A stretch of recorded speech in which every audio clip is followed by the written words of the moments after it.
the state of California against all enemies, foreign and domestic, against all enemies, foreign and domestic, that I will bear true faith and allegiance and true faith and allegiance to the Constitution of the United States to the Constitution of the United States and the Constitution of the State of California, and the Constitution of the state of California.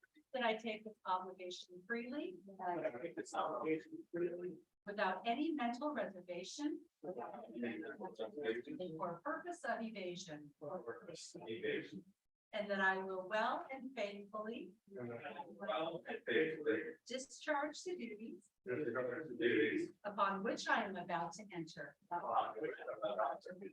Congratulations.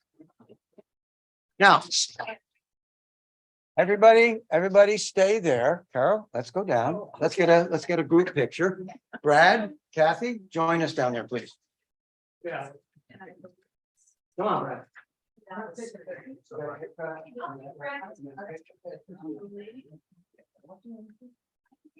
Yeah, Brad is. You're very welcome. We're not behind the podium. Let's squeeze in a little bit. We all look. Yeah. Look at what I see.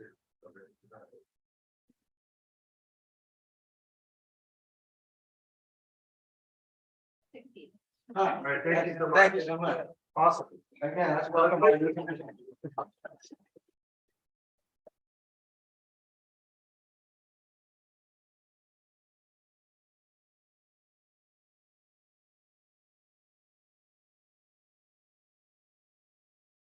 All right.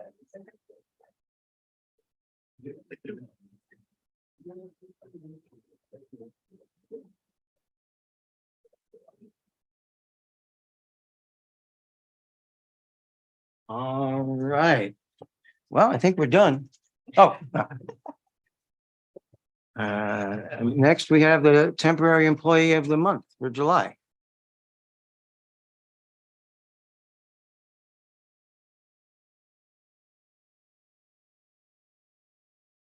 So our temporary employee for July, currently in Boston.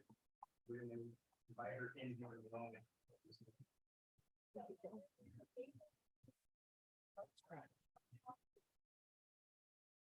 Great. All right, I'll go ahead and get started with our award for Tess Shotland. So the City of San Ramon Parks and Community Services Department would like to congratulate Tess Shotland for being chosen as the July Temporary Employee of the Month. Tess began working for the department as an assistant activity manager just this summer, but has made a huge impact throughout her time at Parks and Community Services. Tess may be new to San Ramon summer camps, but she's no stranger to summer camp programs. She's worked at Kindleton Overnight Summer Camp and helped infuse some of those fun and engaging elements of overnight summer camps into our day camps. Tess is originally from Pleasanton and attended the Athenian School in Danville. During her time living in Pleasanton, she served on the Pleasanton Youth Commission from 2017 to 2022. She now resides in Boston, she's coming in through Zoom, where she attends Boston University as a second-year student, currently studying political science and environmental analysis policy. At camp, Tess goes by the name Twizzlers. Ask any camper, staff, or volunteer. They all know Twizzlers and adore her for her contagious energy and positive attitude. And the word contagious is perfect for her personality. From day one, she started teaching the campers camp songs, and they were catchy. Between the goofy hand gestures and the lyrics, it all caught on so quickly. It was a common occurrence for parents to walk up to the drop-off area and see Twizzlers and a group of campers all singing and gesturing the banana song or boom chicka boom, or even making up a new song. She truly exemplified what it means to be a positive role model and a great camp leader. Thank you so much, Tess, for being a wonderful assistant activity manager and an important asset to the department and the San Ramon community.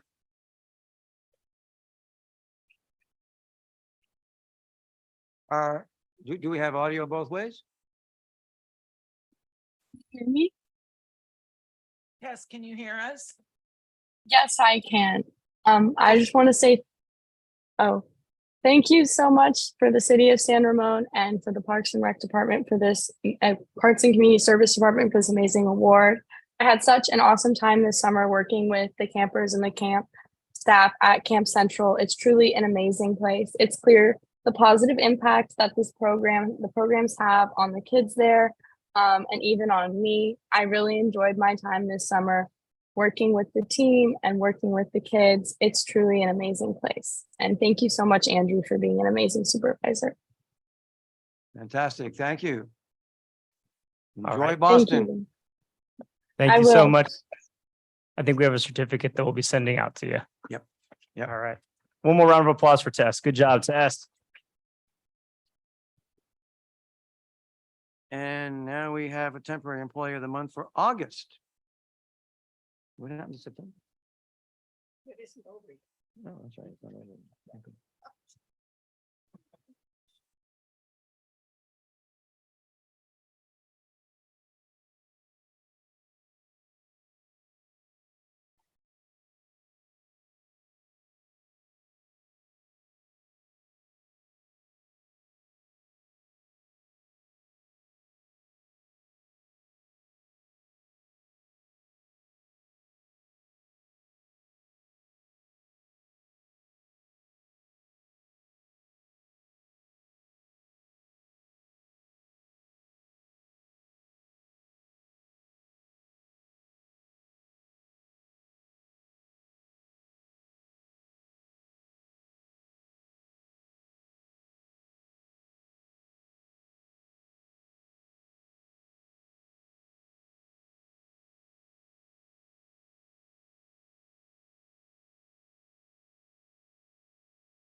Yes, indeed we do. So I've always got a few things to give you quick updates on. So one thing I wanted to ask all of you for some help with, I don't often ask for a lot of help, but this is one that I really do need some help with. We have a little light parade coming up to celebrate the 40th anniversary of the city on November 4th. And right now we have this website with applications and ideas on how to create floats and entries, but we need your help spreading the word. We've got about 8 so far, but we'd like a lot more. And through your networks and the people you talk to, we're happy to have individuals, groups, clubs, cars, animals, bands, you name it. If you can light it up, we want to have it in our parade. So if you could just take some time in the next week or so. I believe our application deadline is mid-October. So we've got a month, but we'd certainly like to encourage people to apply or just send them to the website to get more information. Can URL be sent out or is there a flyer? Or Yeah, we do. barcodes? We do have flyers and there's probably some out in the lobby. I'll have to go look, which we can send, and I can email you out a link if that would be helpful. Yeah. Okay, happy to do that. Also wanted to let you know that as we just opened the Doherty Station Community Arts Center, that means we've moved on to the next building. So the San Ramon Olympic Pool Building will be starting its renovation project on October 9th. You know, the primary focus of that is the locker rooms. And so they will be closed during the renovation, which is anticipated to take about 3 months. Our public lap swim and our public rec swims will all be moving up to the Doherty, I can't even say it, Doherty Valley Aquatic Center. And we'll be keeping our rental groups at the San Ramon Olympic Pool because there will, of course, the showers won't be available in the current dressing room. We will have outdoor showers available on the deck and they'll be using the restroom that's by the track. So just wanted to make sure you all knew that was going on. And then we're moving into this heavy season of events, which I know you all know. Suddenly we're just kind of cruising along and then it is like Friday, Saturday, Sunday, Friday, Saturday, Sunday. There's something to do in San Ramon every weekend at every moment. But just in case you needed a reminder, the community chorus concert's coming up this weekend on September 14th. The Library Foundation's mega book sales is the weekend of September 21st. Apple tasting at Crow Canyon Gardens, that's a new one. We're doing on September 23rd. The Live Well Senior Resource Fairs on September 28th. The Historic Foundation Oktoberfest, can't miss that on October 7th. And then go get some exercise the next day on October 8th with the Run for Education, who's also celebrating 40 this year. The Library Foundation Jazz Series kicks off on October 7th and Culture in the Communities October 15th. And I didn't even include all the little small events, but just a smattering of things to keep you all busy. Fantastic. That's it for now. All right.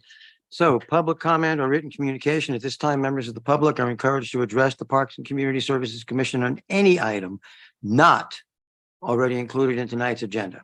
Comments should not exceed 3 minutes. Comments from the public under public comment may also be submitted by email to ctoman@sanramon.ca.gov. No commission action can be taken at this meeting on issues raised during public comment. Written public comment emails must be submitted to the Parks and Community Services Department prior to the commencement of the meeting. Comments received by email will not be read aloud. However, they will be forwarded to the commission for consideration. If you wish to make your comments heard, you must participate in the meeting.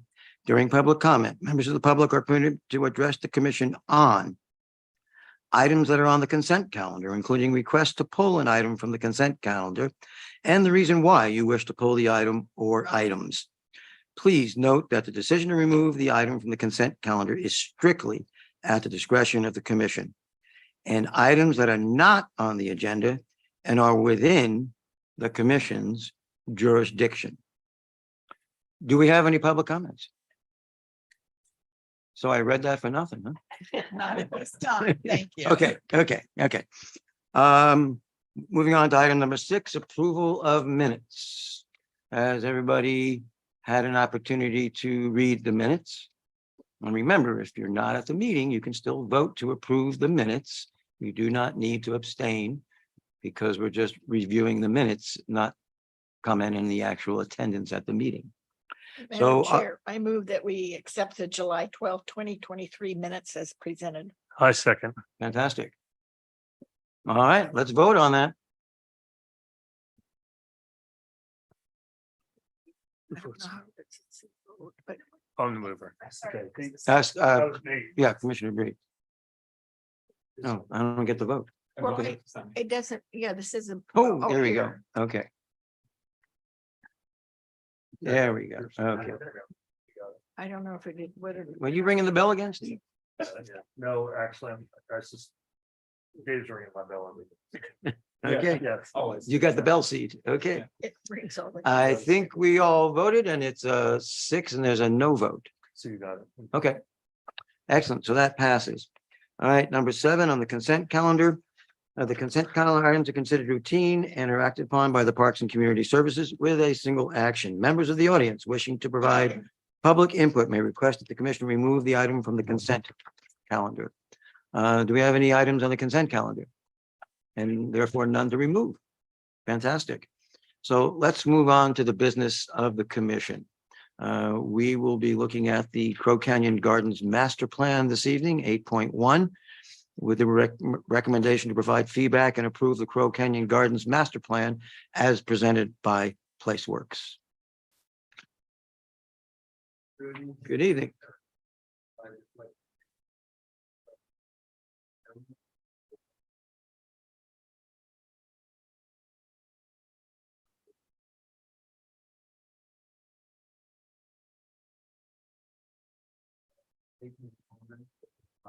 was at the combined meeting of the City Council and Parks Commission in January.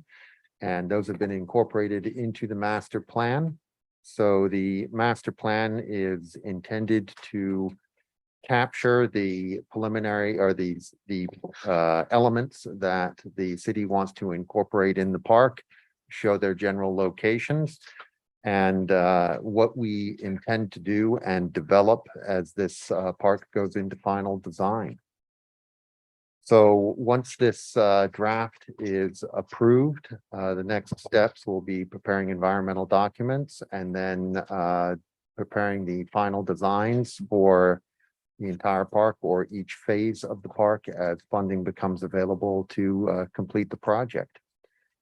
So without further ado, I'd like to turn this over to PlaceWorks, who will go through the plan for you.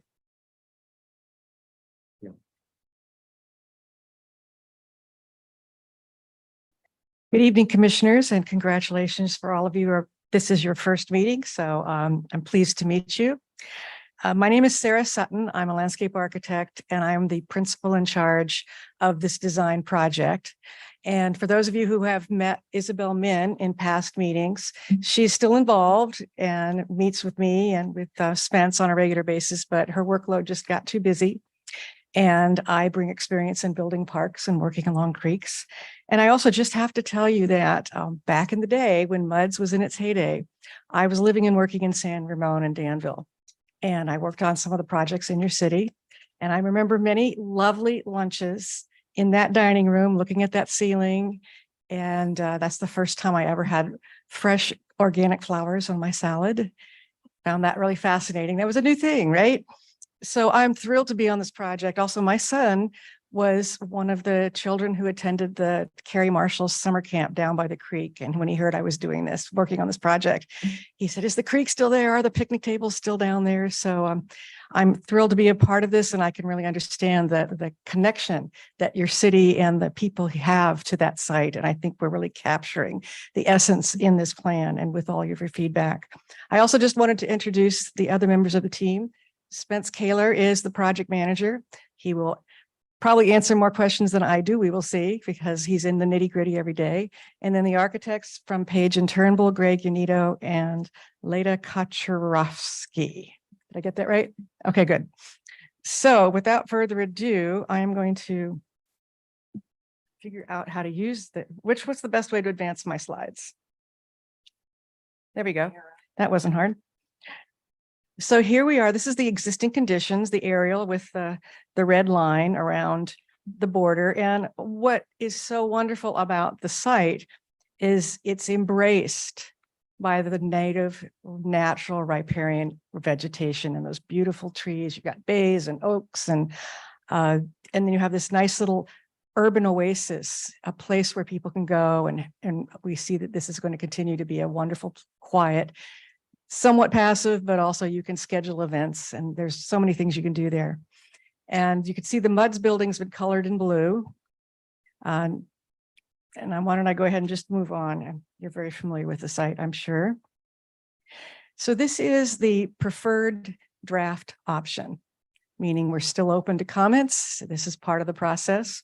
And we did, as Robin had mentioned, we have taken all of your comments from before, and we've worked with staff to try to fine tune the design. I was wondering if this, nope. Okay, I will just talk to the picture and you can see it on your screens as well. Just sort of moving from right to left, just briefly, you have the building complex with, and we'll have more detail on the actual, what we're proposing with the MUDS building itself. And I'll have Greg walk you through that. The building to the south of that has that extra, the meeting room is gone. It's not going to stay. The building will become repurposed. And then there are 3 sheds right at the entry. You have that fence, and you see the 3 somewhat dilapidated sheds. We're proposing at this point, at least a new crisp fence and some planting and maybe some signage. So when you first turn onto Park Place, there's a vision there that's really welcoming and highlights the native vegetation, but also some color and pollinators. And people say, wow, something's happening here. And then I'm going to let Greg, you'll talk about the restroom too and how that and the jewel box, the special features.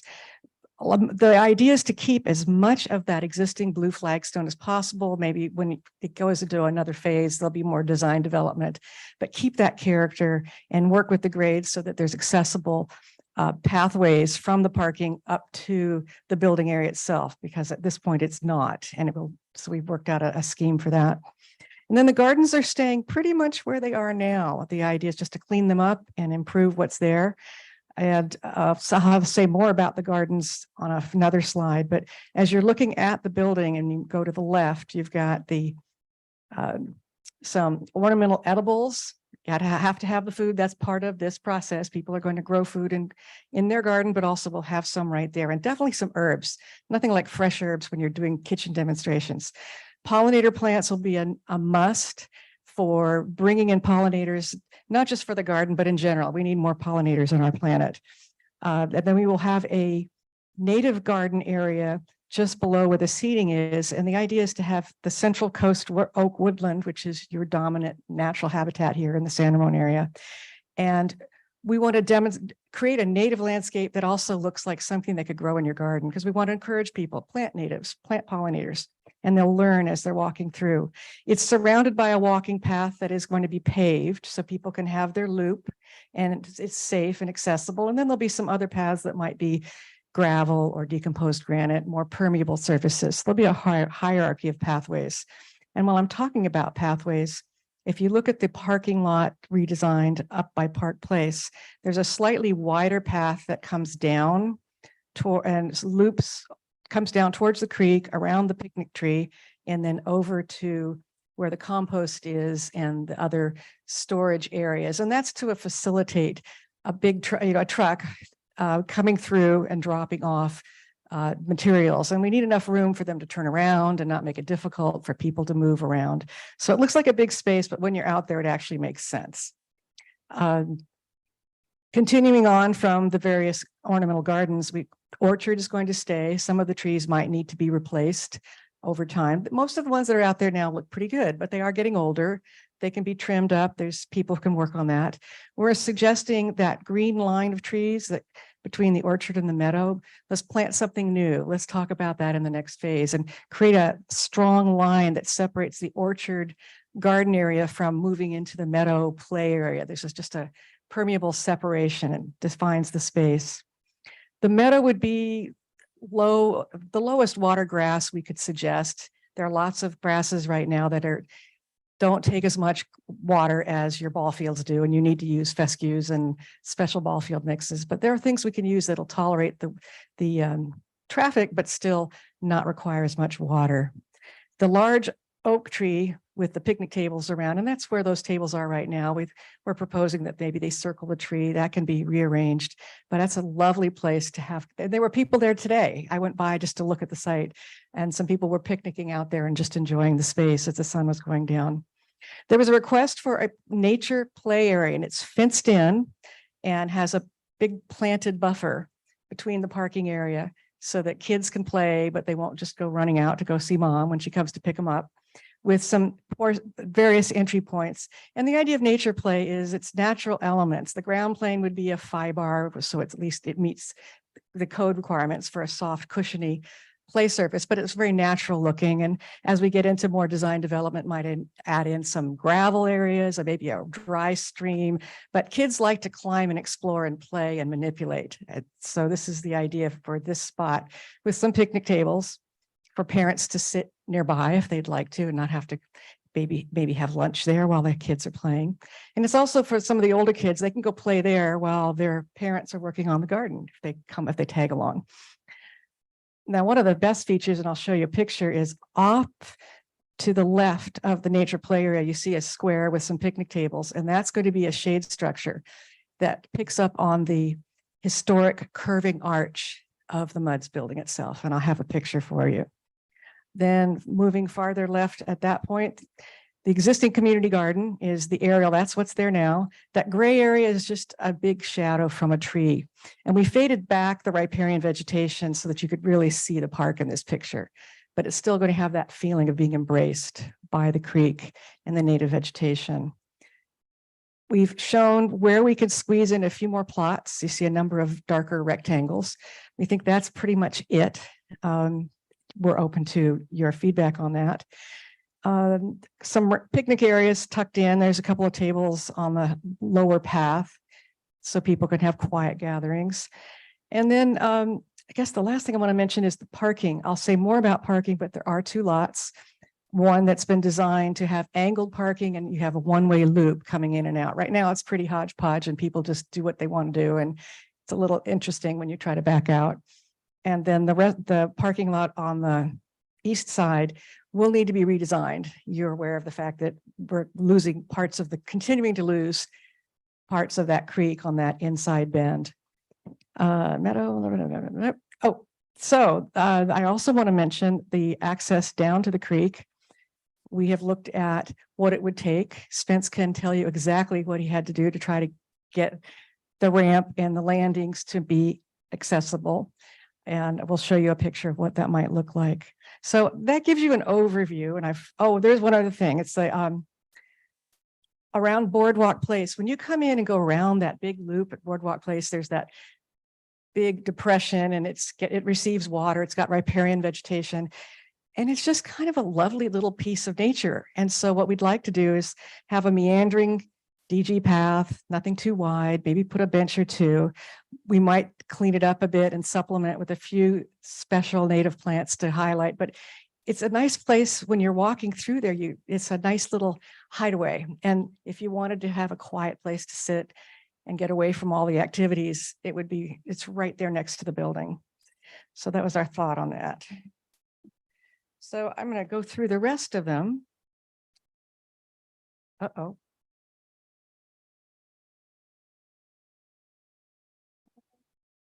Should I use this?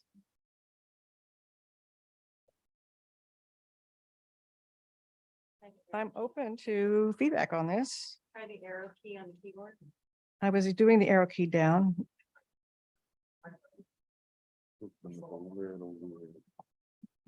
Okay. That's fine. Yep. There you go. Now I'm going to turn it over to Greg and Ito to tell you about this lovely concept that they've come up with for the building.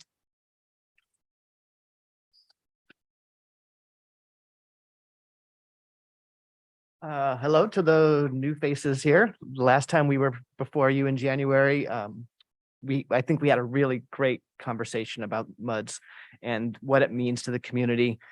And we talked a lot about what about MUDs really started hitting on some of those touchstones with people's memories, what it was used for, what they remember, and what pieces can we keep. So Page and Turnbull, we're the preservation architects on the team, and I think we've been very fortunate to work on this kind of a project because I think where we've landed is like the best of both worlds. When we started with you on this, we were given a report that said, this is what it's going to cost to demolish the building.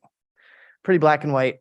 And we started there and said, well, it's not a designated landmark building, but it does have a lot of value to the community. So is there value in saving some of it, part of it? And if so, what are those parts?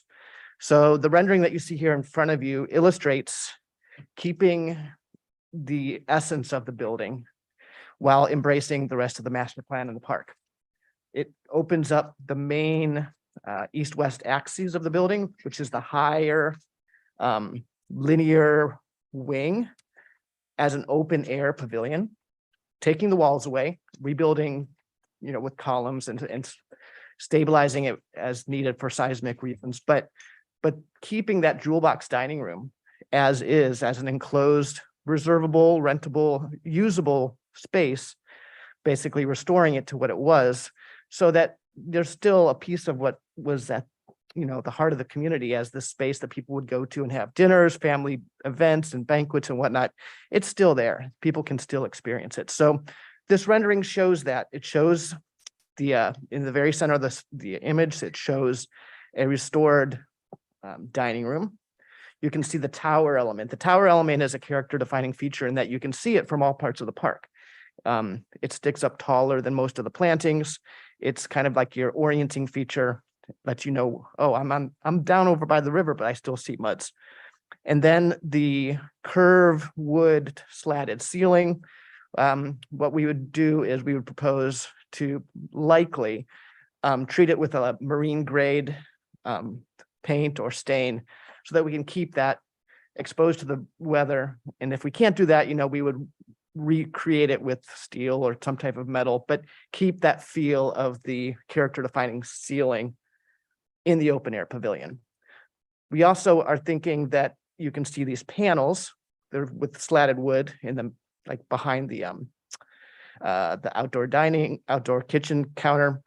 That is a panel that can be moving left and right in order to provide some solar shade, depending on where the sun is at whatever time of year. And the reason for that is this building was designed in the late 70s as a very progressive, sustainable style building. It was at the beginning of the environmental architecture movement, done with all natural materials, east-west orientation. So was supposed to have solar hot water heating, which I'll talk about in a minute. And this idea is to kind of tribute that a little bit by keeping the wood siding, reusing and salvaging as much as we can, and then maybe introducing a little bit of solar control along those lines. So to back off and look at this from a little bit of bigger picture, what are we really proposing to do? We're proposing to demolish the back of house, which is the kitchen area, the offices, the restrooms, anything that's on the north side of the building that's already basically falling in. Demolish that, take the walls off of the main axes, and then take the storage shed that's immediately to the northeast or northwest of the building and repurpose that storage shed, which as a restroom for 2 restrooms in order to provide restroom facilities that we're removing because they're in the back of the house right now. So we get a connection to the park. We have the required ADA access through ramping. And then what you see here again, I mentioned it before, this outdoor kitchen idea occurs in what was once the outdoor or the bar wing. So I think you can't see it as much here in this drawing, but it's proposed to have a curvilinear shape to it to kind of mimic the bar that's currently in there. So that's a big overview. I don't want to get into the nitty gritty, but we're happy to answer any detail-oriented questions that you might have.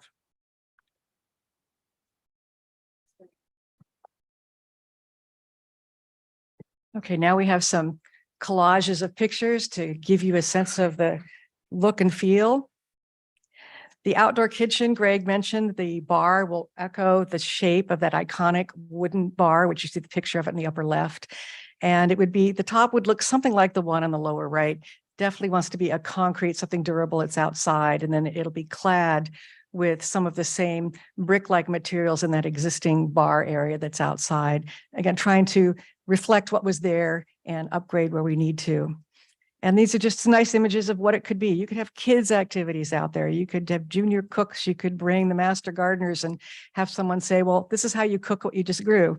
So possibilities are endless. And I know that Kathy and her team will find all kinds of wonderful things to do. I mentioned the shade structure. Look at the top middle image. Spence found that it's actually available, right? It's pre-designed. It's not something we have to put together ourselves, and it matches the existing ceiling really well. And I know there was an interest in trying to salvage and reuse as much wood as possible from the structure.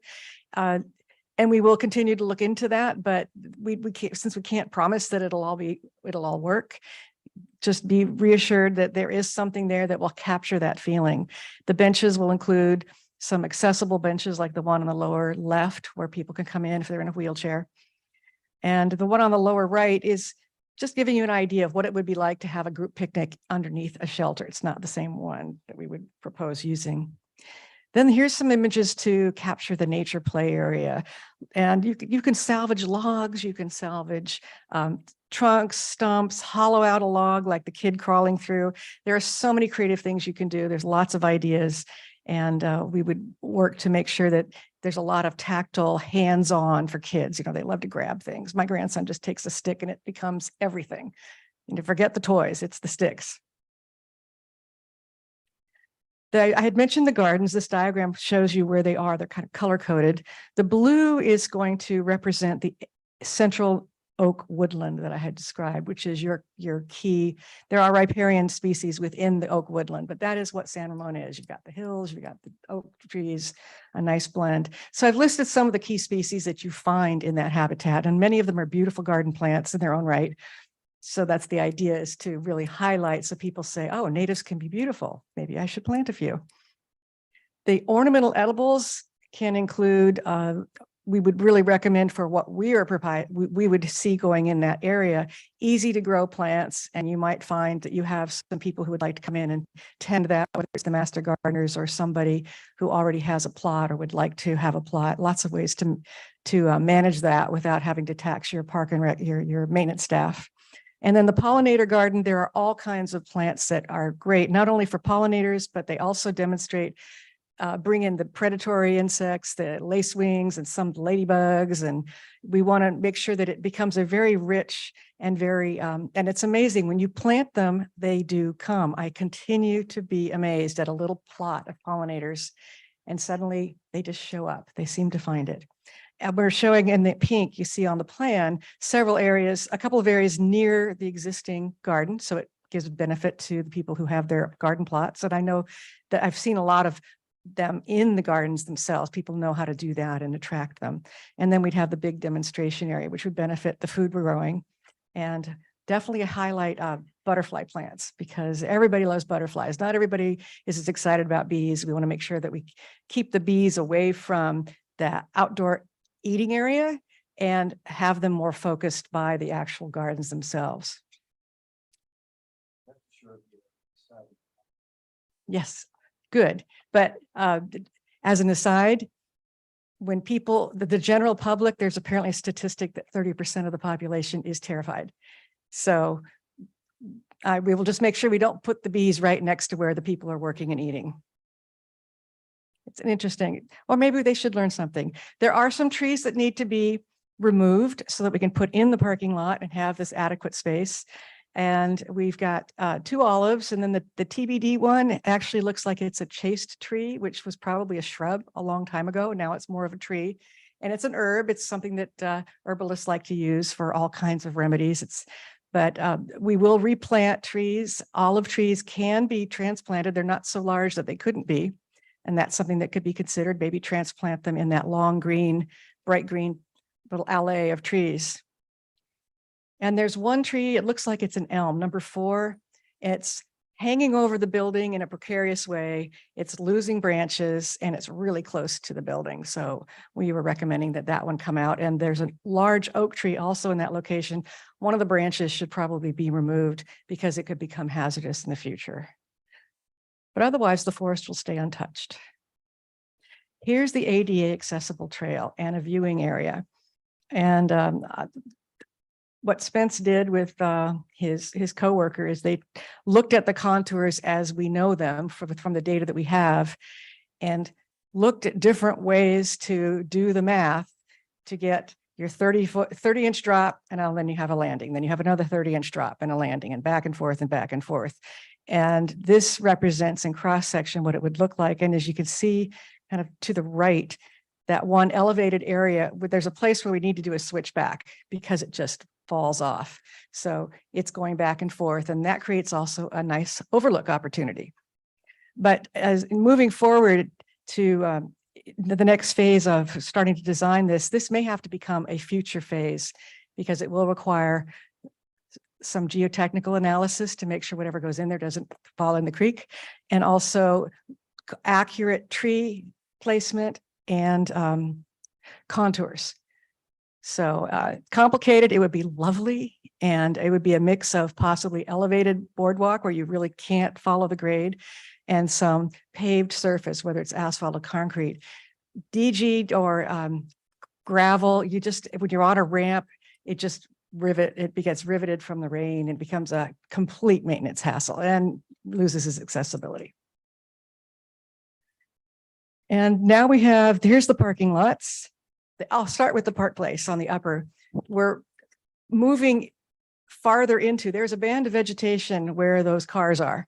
And that's where those olive trees are. And that's going to have to go to widen the parking lot to meet code and get a nice organized line and then an accessible path. We have an accessible parking space. We've indicated that there would be a place to capture and treat the stormwater. And we are showing the oak trees, though, that are on Park Place protected in place. So they're the key species in that location. On the right, the existing parking lot will have to be reduced in size. And we've looked at that. We've come up with what we think that the bank is almost vertical now. After all the rains, we went out there and looked at it and it's like the Grand Canyon, right? So to fix that requires generally a 2-to-1 slope, which means if you take that 2-to-1 up to the top, you're losing more parking. So we will continue to look at what it might take. That also will require some geotechnical information and some detail design in the future phase. So it'll be smaller, but it's still there. And there are other parking areas, other ways to accommodate the parking that you might need. And finally, we did a conceptual cost estimate, and it was more detailed to make sure we weren't forgetting anything. And then we collapsed it to the general categories. And when we do a cost estimate at this phase, we use numbers that we feel are conservative, but real for the actual elements. And then we add in a 25% contingency because there's so much we don't know yet. And we don't want to, an architect once presented to you, and I heard him say, the first number is never forgotten and never forgiven. So, if we tell you it's a 2.5 million and then we come back and say, oops, it's actually more like 5, that grates on everybody. So we try to be as conservative and add a cushion to, and of course, there'll be a lot of figuring things out in the construction phases. So with that, I believe that's the end of our presentation. And is there anything first that the team wants to add? Covered a lot. Yeah, well, I congratulate Spence for putting this together, putting the design together and labeling everything so I could go through and present it to you. So I'll sit down. Okay. They'll come up and, okay, so I'll stay. Clarifying question.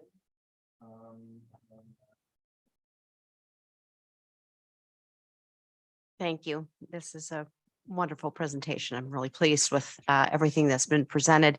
But I had a couple of quick questions before we jump into our comments. It's my understanding that we're going to phase this project.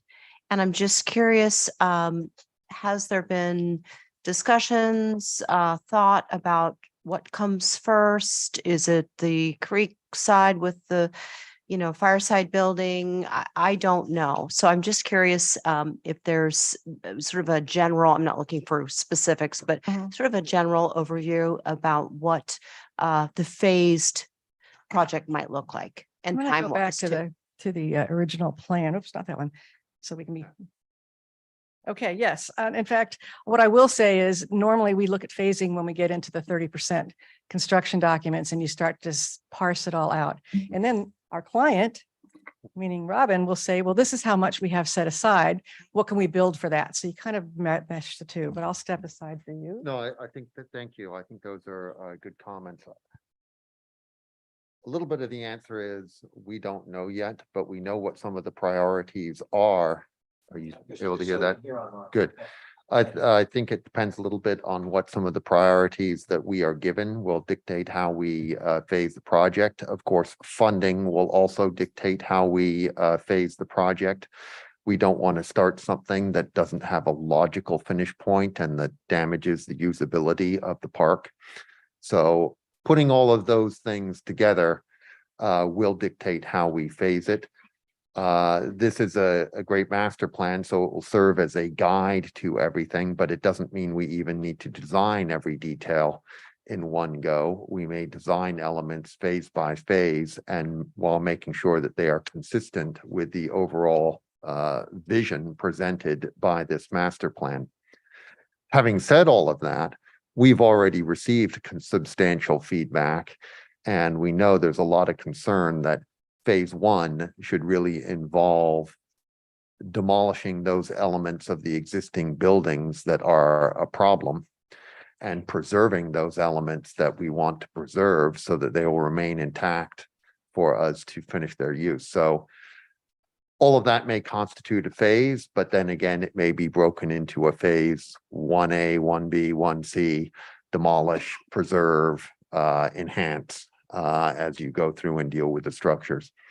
Of course, there's a lot of other elements that I know people want out there, but we're looking for some feedback also on phasing and priority, and again, dictated by funds that are available and other priorities that the city may have. Mhm. Are you looking for those recommendations from the Parks Commission? Or are these recommendations coming from, We are certainly The engineering looking for feedback from the commission. as far as like overall ballpark timeframe? Are you thinking this is a 10-year project? I know that we can't really truly answer that, but I'm just curious, kind of like, where are we with this? I think really that is probably dictated more by funding than by anything else. If you had everything, if you just had a big pot of money, this would still be a multi-year project because you need to go through environmental analysis, then you need to design everything, and then you would logically not be out there doing everything all at once. So there's kind of a minimum multi-year of 2 to 4 years to build this, even if you had the pot of money. Okay. And I had a question about the maintenance plan. It was in our report that in order to maintain the actual full park, it would be about $250,000 a year. So it seemed kind of high based on some previous reports that I had looked at when we had actually looked at not even including any of the buildings. So I know that that's, what I was looking at from past documentation, is past documentation. So it's not valid today. But I was curious that the $250,000 maintenance estimated maintenance cost to maintain this park. If we phase this, I guess I'm just curious, what is that cost about? I'm really not clear about. Oh, you meaning how was that cost derived? Yeah, Or- how did that number come about? I'm assuming it's for the entire park all done, completed with what we've just been. That presented. is correct. It is essentially the additional cost associated with the completed park. Right now, maintenance is very low. It's a very much passive use park. This adds a lot of elements, and those elements will require maintenance. So it was really developed very crudely, just looking at what's presented here and comparing it to other parks.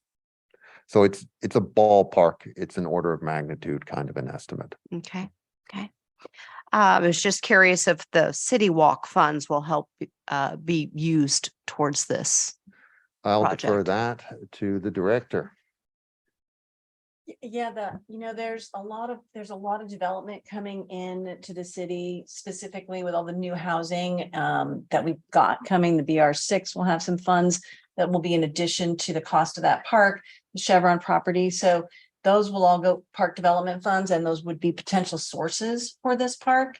So I can't say specifically, but absolutely, I think with all of the houses coming in, that's probably the best likelihood we have to get this project done. Okay, great. Thank you, Kathy.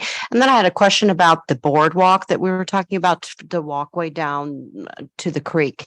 And I was just curious about, in our maintenance report that we just received as part of our packet, we have a bridge that is at Red Willow Park, and it just got repaired.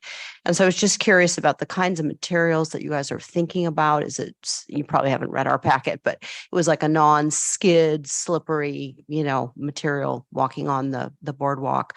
And I was just curious if that was the similar kind of materials that we would use for that particular element in the park. Yeah, absolutely. When you have a ramp that the public's using to get down to the creek, in the shade, we would need to pick materials that are either concrete with a good rough finish on it. There are lots of wood-like materials that are used for this. You can also add skid strips. There are different ways that we could do that, but yeah, we don't want to fall. No slipping. I And definitely then don't. I think my last question here is the pathway around the park. I was wondering what that material is. We were talking about concrete. As we get into design development, sometimes we move to asphalt. I prefer concrete. It's more expensive to put in, but it has less maintenance. Okay. And again, durable, smooth, anyone of any ability can walk and use the loop. But the others will be more permeable, loose materials. And in my reading, it looked like it was 4 feet wide, that trail around the perimeter. Is it 4, Spence, or did we increase it to 5? 5 feet, the primary paths are 5 feet and the interior secondary paths are 4. Are 4 feet. I was Right. just curious if there is any opportunity to maybe make it a little bit wider. I thought it was 4, but even if it could be 6, just curious. Sure. 5 is kind of the minimum for two-way traffic from a basic code design standpoint. It allows, a 6 would allow 2 people to walk abreast more easily. They'd still have to move over. We want to blend keep it kind of low key versus not make it look like a giant urban sidewalk cutting through the park. So, but we can look at that. Great. Thank you. That's my questions. Great.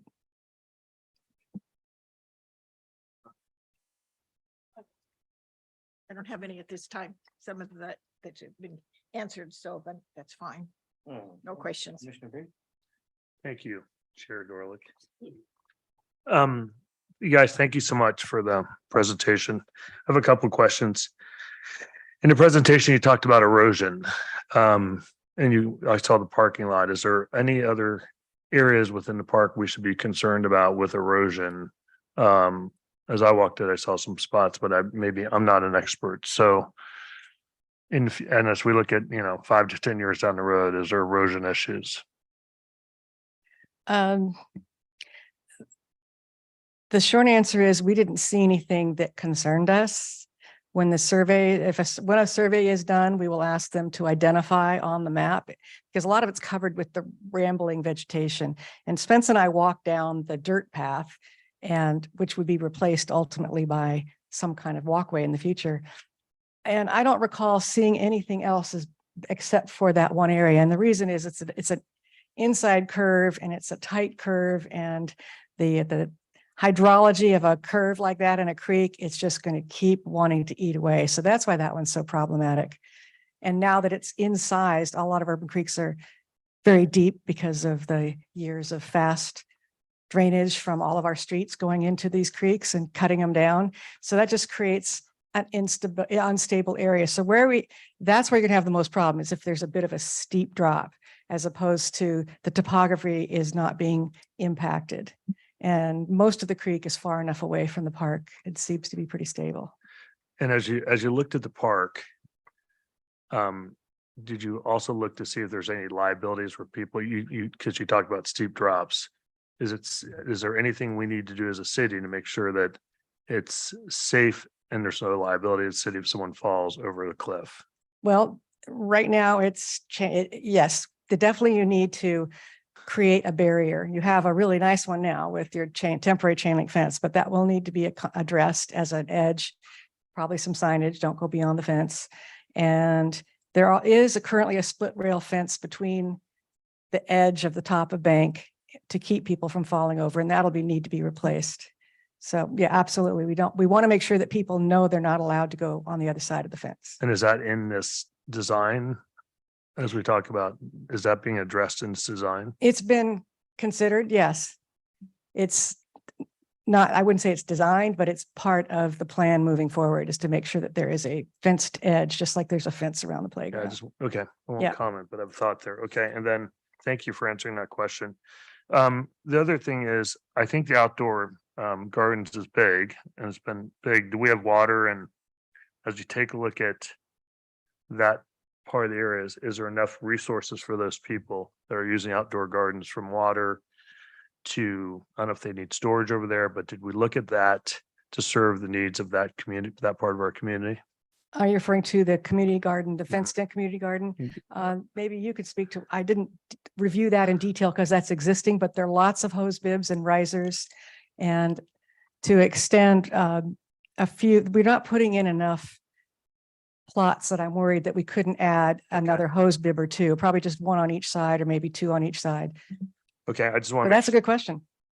Thanks. Well, I just want to make sure what's really works there, that we continue to feed that. And was there a need for storage for that part of the community? Do they need a storage box there or anything? Well, they do have a tool shed already and We're good with that?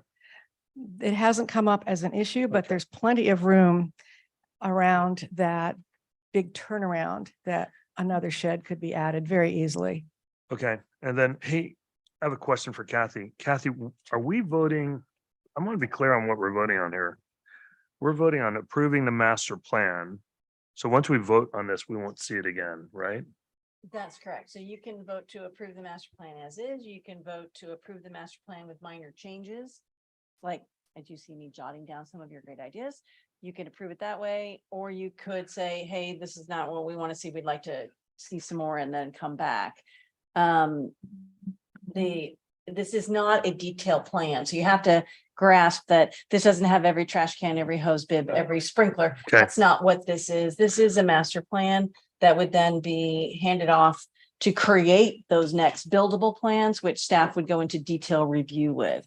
So this is like the big concept, so that we can then start to figure out how to phase it and how to build this project and make it happen. So But let me also point out in our conversation, the Mhm. buck stops here. what's that? Yes. It's not going on beyond the park, beyond us. We make the recommendation. It's not going on beyond us. No, it's not going to city council. This is Just- the Okay. Parks Commission's purview. We get to make a decision. Yeah, although the one caveat is you can't change the basic dictates that the city council and you all agreed to in January. So that's done. No, I just Not wanna- going back there. Well, it's city council. Yeah, I just want to make sure we're really clear on what we're voting on and then the replications of our vote, right? So, because, anyways, I'll make a comment on comment. So I think I've asked all my questions, and I'll have some comments later. So thanks. Commissioner Hall? Any clarifying questions? None for me at this time. Okay, Commissioner Webb? Yeah, I did actually, I had, can you hear me? Okay, okay, great. Yeah, I did have one. For the ADA accessible trail in Boardwalk to Creek, I'm talking about the line item on the last page, the ballpark, 430,000. I understand that these are just very rough, numbers to give us a general ballpark idea, and I'm sure they represent much more complicated categories that, like you said, you've collapsed down. But I was wondering if that number included any of that geotechnical work that you alluded to earlier that would need to be figured out. It does not. No, Okay. no, that we were pricing out what it would cost best guess to build. Okay. So that would need to be part of the design team for, and just to answer your question about what happens next, generally what happens, there's the environmental document. And then the first thing that the consultant would do is what we call a 30% construction set, which uses a survey, gets the geotechnical, you really start to figure out what are these unanswered questions? Where's the fence we didn't talk about? Where are all these pieces? And then we price it out again. And we know if we have more questions, but that's where we'll bring in the consultants, the civil and so on and the irrigation consultant to make sure we have enough water for the hose bib.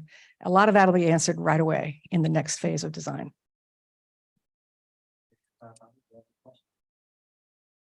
None at the moment. Okay. I got a couple. Is there one area of concern I have in parking? I'm sure it's an area of concern that you have as well. So are there any contingency plans moving forward to enhance the parking availability as the project unfolds?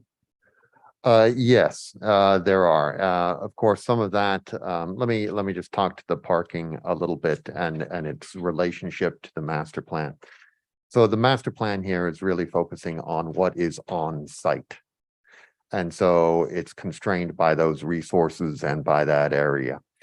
And we also wanted to be conservative while being realistic and showing what we anticipate to be an end result. So initially, in the early portions of the use of this project, we're probably going to start off with a lot more parking than is shown here, because what we're really showing is an end situation in that parking lot that's over on the far right. We're constraining the concept by what we anticipate will be a required setback to allow for slumping of the creek bank. Right. Quite a reduction in parking. So that's where we're losing a lot of parking. Just off site, not actually shown here, there's a little bit of street parking. So there's a little bit more that's immediately available to the park that doesn't meet the eye. Then we have to start looking at, in conjunction with the development of this park, other off-site improvements, ways to attract people to the site. And that doesn't necessarily mean parking and cars. There will be some off-site improvements to improve access to this site, addition of sidewalks and things like that. Another thing to keep in mind with this whole project is the Boardwalk Place, that curved road that connects back to the parking lot is actually a shared road with a privately held property. And so we need to enter into conversations with the adjoining property owner about maintenance of that road and whether that brings further opportunities for shared use of parking and things like that. So there's additional things to be looked at that may add to parking, either in the short term or in the long term. But the nature of this site is it's going to remain fairly constrained as you see it. There was a triangular lot there that undeveloped. Are you talking about that other lot as a lot with the improvement on it, or is that vacant lot that?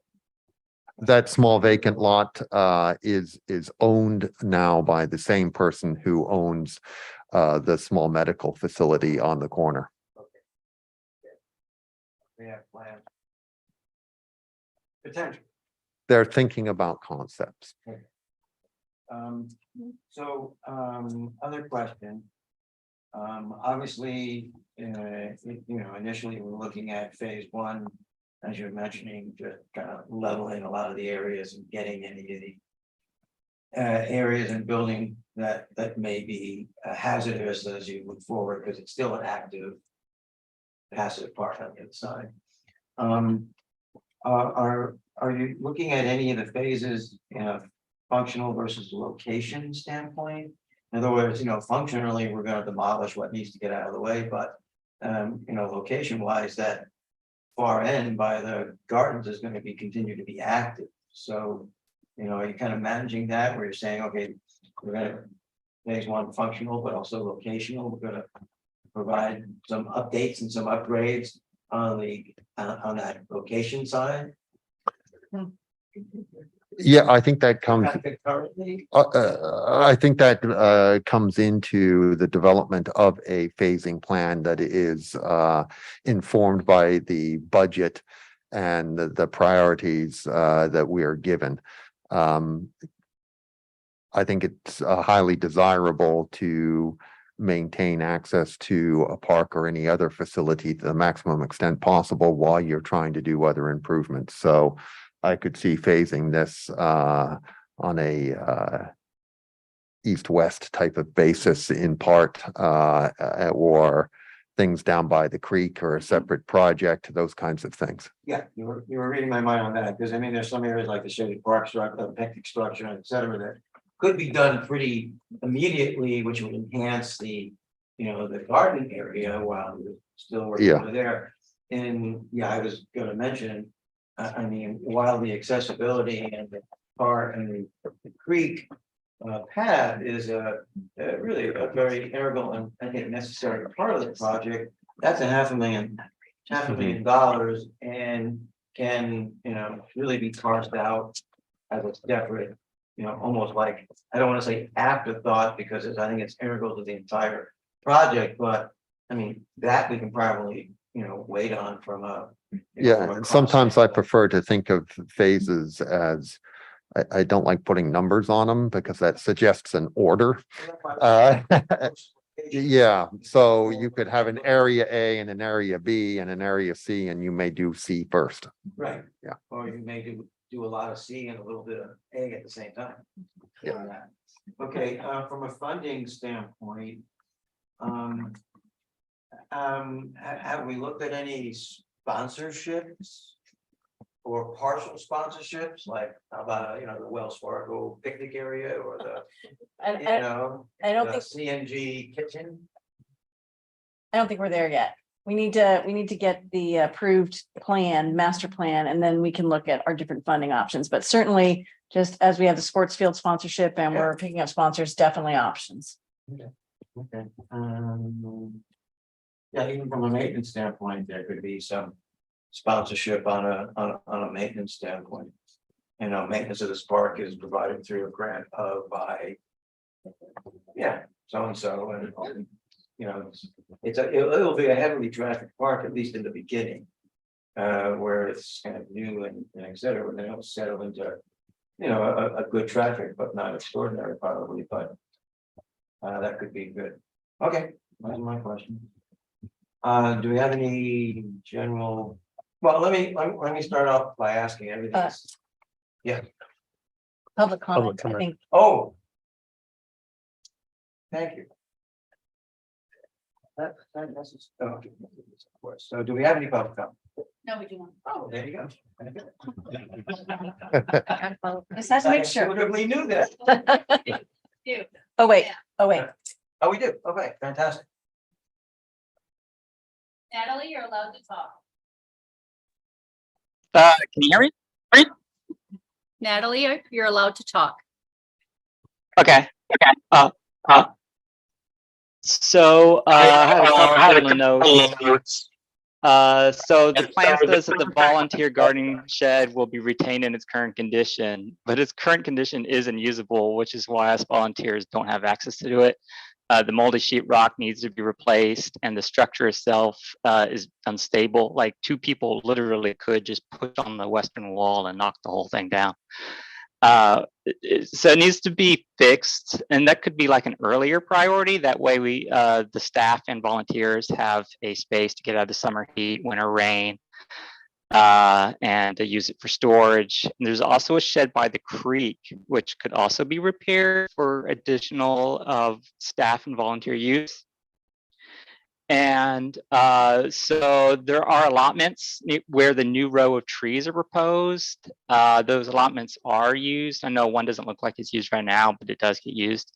And overshading those allotments with new trees would make them less usable for plants. But having a couple of trees actually would be helpful to provide a little bit of shade, but just not to overdo it.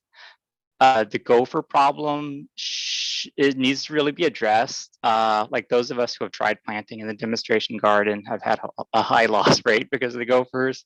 And so when you start pouring tens of thousands of dollars into replanting the demonstration garden, doing I know they're cute, but they need to be cold. So we don't lose plants. And then another issue is the Southern Trail access is addressed in the plan quite formally, but the Western Trail edge access near the rented allotments. And when you talk about erosion and liabilities, that Western Trail is kind of precarious, and it needs to be kind of cleaned up and look at how to stabilize the trail to make it safe, especially the first few meters of it are kind of sketchy.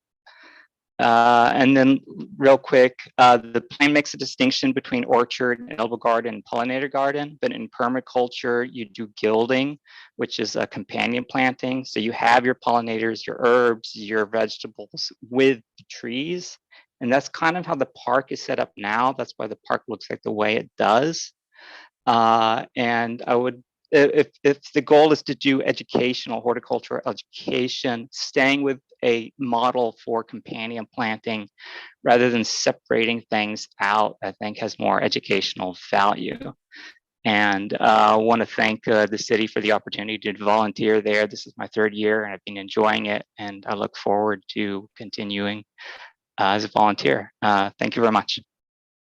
Well, thank you for your very precise and insightful comment. We really appreciate that. Do you have any other public comment? No. Okay.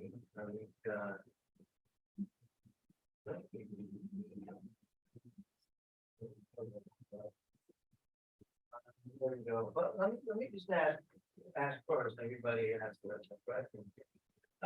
Do any of the commissioners have any negative comments? I do. Okay. So I'll use that negative comment for. Yeah, I've the thoughts comments, so do you want to hear them all at once or? Well, I don't want to hear, everything seems pretty positive. I want to see everything negative. Yeah, I'm struggling with the $250,000 maintenance costs and how we budget that going forward, especially when the city is, struggling to maintain our budget as is. So I need more data to understand. Can we absorb that in the budget next couple of years? How we're planning on doing that? And we should have more data. I'm struggling on passing that big of cost on without understanding the details. So, because someone asked what's going on, that's my budget is negative on it. Okay. And then the other thing is, if we're going to vote to approve something, I'd like to know what the prioritize phases. So, if all of a sudden we're saying $8 here, we help them understand what's our current budget we have and what are we prioritizing in phase 1, phase 2, phase 3. So, because for me, it's kind of a catch-all, right? So that's why I asked Kathy what we're voting on, because I think, we should help prioritize and understand why we're making the choices we're making. And I'm not in the defensible position to understand why you can vote for this, because I don't understand what's most important and how we're going to figure that out. So, Okay, now remember, we're still at not even 35,000, we're at 70,000. I got it, Will, but we're not seeing it. So, Well, we'll see it again because it's going to be an EIR. There's going to be, a lot of other reports that are going to come back before there's a final plan and date and such like that. So, Commissioner, I would correct me as the commission. Yeah, you're, Correct me if I'm wrong, but what we're doing is we're looking at it from a very high level view. Like what do you see? Other components that are in it, components that are sustainable and going forward. And then we're gonna be able to, get additional information back as the EIR. The environmental report might come back and say you gotta change that, gotta change that, gotta change that. So it's always a high level phase going in. But I understand your concerns. But we're really just saying, is this a concept that we feel we want staff and the consultants to move forward on to really get to the final level? you do want to answer this question. well, I was going to try and answer some of yours. So, and a lot of what Will's saying is absolutely accurate. So it's like master plan, that's this big giant master plan, pie in the sky. This is what we want to make. Conceptual plan. Now we're digging down a little bit more. You've seen the conceptual plan for the parks. It's actually showing you a little more detail. Then you get even down to the actual plans this buildable set that then we're trying to figure out how to do that. And it's not until you get to that set do we really get a true cost to know what it is. A cost on how to maintain is the same thing. You can get a big broad picture of what it is to maintain all of our parks. Cost a lot to maintain, and we have lots of parks coming on board, but you don't really have some choices unless you're just planning on leaving as it is, which is not acceptable to the community nor to council or even to you. So you're going to have to pick up maintenance costs. Yes, you could decide you want it to all be natural riparian, tear the building. We can't do that because we've already got these decisions made. So I can't even get there. I don't know how to get you that answer, because we have to go these next steps down to figure out how much it will cost to maintain. There's just no other way to get there. Yeah, I just struggle sometimes on as we're putting these costs in the system. And we're struggling with the budget, it's not struggling, we're gonna tech budgets in the city. Are we creating more stress on the system for the city, right? So, and I know we gotta do the part, but it's a very high level, I know it's very high level, I feel better to say, hey, we got a plan to kind of absorb this, and here's how we're gonna kind of get there for maybe some of the park budget, so. That, because this is a big pool number, you know, so that's one I'm struggling with. If I could add just a little bit with regard to the phasing. The way I view this is there's the master plan concept, which is essentially the visuals that you see here and the things that we intend to build out there over time. The phasing is almost a separate conversation, in my view. It is not what we are going to build, which is what we're talking about with the concept plan, but the when of when we're going to build it. So I could imagine an approved concept plan, but along with it comes commentary from the commission about what the commission would like to see first as a prioritization. So if that makes sense as an idea. So, Can I add one more thing too? Yeah. So just to kind of finish this out, all of you, if you have enough history and you go back, Carol might be with me on this. There was another master plan for Crow Canyon Gardens, never got built. There's a master plan though. So just because we have a master plan doesn't mean it gets funded or built. It means this is a vision, this is where we think we'd like to go. But I think there are actually two, if you want to get technical. And so this park has been, it gets stuck for a very long time. So this is just saying, here's the vision, here's where we want to go. But funding it is a completely separate question that comes through the CIP and comes through all of these other venues, and everyone's going to weigh in on all of that. The question is this the vision of the park you want? And I can totally understand if it's not, because you're concerned that it's got too much in it, and that it's these big picnic areas that are probably raising the maintenance costs, but they're providing an attribute for a city whose population is growing in a natural place that probably the core is going to want. But so it's a value judgment. yeah, okay. Yeah, this might be ready by the 80th anniversary. Come on. But what I also took away from what Robin was saying is that we're not really sure what we're up against yet. So we need to get that environmental impact report, and then we're going to go, oh, well, that's not possible. So let's step back. We're voting on this, but this isn't gonna be, this is over a long-term phase. I mean, I've been sitting around for this to happen, and, you know, totally, I mean, I don't know if I'll ever see it get to its, it's finished, but I think what you're saying is, I think we have to think this is a long picture, because this is not gonna be done in 5 years. You could know that with, so it's gonna be, and then we're gonna have a lot more monies coming in from housing and everything. So I mean, to me, this is a conceptual, and I thank you for a great presentation, because I think it was wonderful how you brought this all together. And there will be changes, of course, but I think it's a good set plan to move forward for. Are you done, Steve? Or I don't know, you- I think do one day, I think that's all I got. That's all. What do you like with the rest of these people? I wanted to hear a negative. I wanted to get that other position. Let's be really clear, concern, and we just gotta be financially. Totally agree. And that's why I was talking about functional versus location. Right. So, Is but there? I'll go up to Julia. Yeah. okay. Let's go. All right. Okay. Thank you very much. I feel like you heard us and you listened, and we're seeing this now drawn, and it's just beautiful. Commissioner Lopez Lucy and I served on the facilities committee, and we hashed this out for about 7 or 8 weeks of lots and lots of meetings and revisiting where we've been and all the discussions and all these plans and everything. And what we put forth was we want a very natural, beautiful park that people can come and enjoy, and quiet space and serene space. So you guys really got that, and I appreciate that, because this is such a gem for our community, and for our residents to enjoy and linger in. So I love the overall design.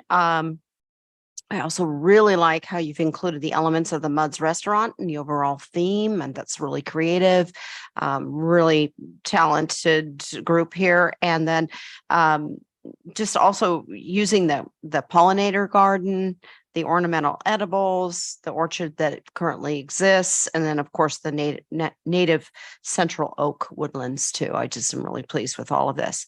So what I really want to see, so here's these are positive, but just a few little extra things. I don't want to overdo that play area. I think it should really be really natural. I had the fortunate experience of traveling to Banff, Canada, and went to their parks there with the children, and it was logs, and it looked, you could be an adult and wanted to just be in that space. So I think it's really important we don't overdo it with bright colors and just keep it very, very natural, as what your renderings and ideas included. I like to consider public art. And one of the ideas that I had, which hasn't been included in this, but you know, a lot of communities have those butterflies where you can have your picture taken with the wings behind you. And I was just not sure where that might be, but that could be a really wonderful attribute that would be fun for kids and families and everybody. So that came to mind. I didn't see the trees in the new picnic area. Will they remain? Is it the big tree in the one middle? giant big Yeah. one that's the one that those picnic tables are Okay, around. perfect. Okay. And then you looked at the other trees. There were other trees on our map that are no longer there.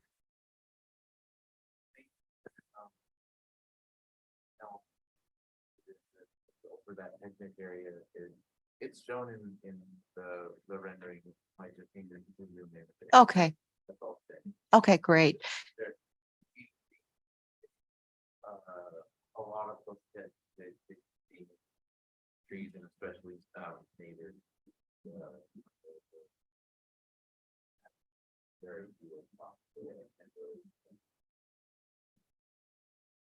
Okay, good. And I noticed that there were some trees around the play area that are getting removed for various reasons.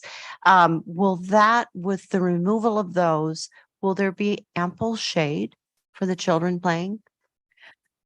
Those trees well, first of all, those trees are end up being on the north side of the play area if they stayed, which isn't going to give you a lot of shade because Okay. the shade's going to go onto the parking lot and they're small. We have not shown any trees shading the play area, but they can certainly be added in the meadow so that they could grow up and shade it.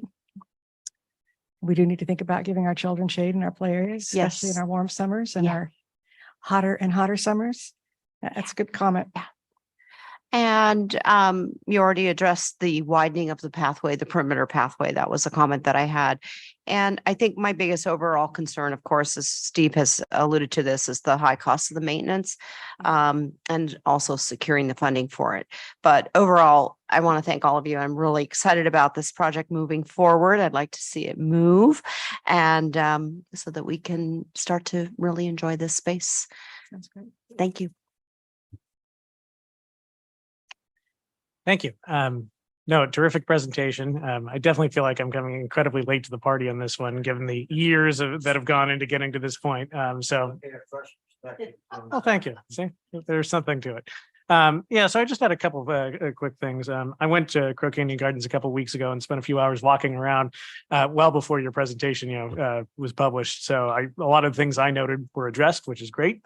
I did think that the Creek Trail, I don't think anyone in this room could say with a straight face that that's, a high priority, but I do think the park will never be complete unless that's done, because there is something magical about going down to the creek and seeing how it's like nothing else in San Ramon. You don't even feel like you're in San Ramon, you feel like you're somewhere else. So I do think it's important to make sure that the community has that experience, but it definitely doesn't need to be priority one. It can be way down on the list, especially because it's probably going to be the most complicated part of this whole thing. So I think that's good. And it sounds like that's kind of what everyone agrees with as well. I think the dual box building is a good compromise. at this point with MUDs, I think, it's important to the community to keep some part of it, but definitely that needs to be addressed. And I think the jewel box is, it's a solution, and it's probably the best one at this point. The parking situation, I agree. There's no upside to that, but I think the silver lining I could think of is I know it's important to this commission to maintain the sort of quiet, peaceful, serene nature of this park. So even though we're adding all this stuff to make it more attractive to people, at first, like Chair Dorlick said, there'll be a lot more interest in it. But I think as that tapers off, the amount of parking will probably be adequate for the people who regularly use this park. I did want to just ask about vandalism concerns especially for the outdoor kitchen, which I know came up earlier at the January meeting. Has there been any thought given to that aspect at all in terms of security features, especially for the outdoor kitchen equipment? You're going to need to do something. It's an isolated place. And I was just, as I was listening to Greg describe how wonderful the building is, I'm thinking I could just see the spray cans coming out. I mean, I don't know that San Ramon traditionally hasn't had as much difficulty as many other communities, but it does happen. We don't want drunk kids going out there. And so there's going to need to be some enclosure fencing. Maybe that's would be my recommendation, something that you can close it off after hours because it's a sensitive area. After 10 p.m., we're gonna look at Yeah. But we'd like to visualize, right? We didn't show it in the picture, is we'd like to find a way to make it not look like we just put a jail around a gym. Yeah. So we gotta find a way to do that. That would kind of defeat the purpose of all the serenity and Yeah. the beautiful aesthetics. Spence has a Yeah, comment. please. A bit of discussion. So we're still in conceptual thinking and not haven't solved every problem, of course, but have definitely talked about how the countertop out there in the outdoor kitchen could be lockable, and any appliances that are built into that could have locking covers and doors that would be only accessible during certain periods of the day. Could also use the jewel box room as storage facility, that is extra valuable, there or built into that. So some thought has been put into that, but Okay. And then the last question I had was really more one for staff, and I'm guessing the answer is probably no, because it would have been in this report, but the potential revenue projections for the programming that could occur using the outdoor kitchen and the jewel box. I know this has come up before. The thinking was that it's not going to be a lot of money. It's certainly not going to be enough to pay for the maintenance for the park itself. But is there any sort of just guess at this point about what that number might be or what percentage that could be? I think the picnic areas are rentable. What I think the commission didn't want to see was giant, large gatherings that would be out there. So it's a balance, right? Yes, absolutely. We're gonna have, well, I can see 3 separate fabulous large picnic areas. We could have a quinceañera, a birthday party, all going on at once. But the question is if you want it. Picnics are lucrative and we can make money that balances out. But as you said, there's also sponsorship as a potential for money making. There are probably where I see more revenue coming in here are going to be on small classes, children's tours, more nature oriented activities. And I always say this to people, Parks and Community Services, we don't make money in giant clumps of money. We make it $35 at a time. And we get ourselves all the way up to $4 million. So there's revenue to be had in this park. But it's a balance with your vision. And I think that's one of the issues that came up earlier was, wow, what a great place for a giant wedding reception. And then the thought was, well, we got the amphitheater, we got the community center, we just redesigned the terrace and the fountain room. That's really where that kind of an event would be more appropriate. And because otherwise they were just creating yet another central park and not a park with no natural feel to it.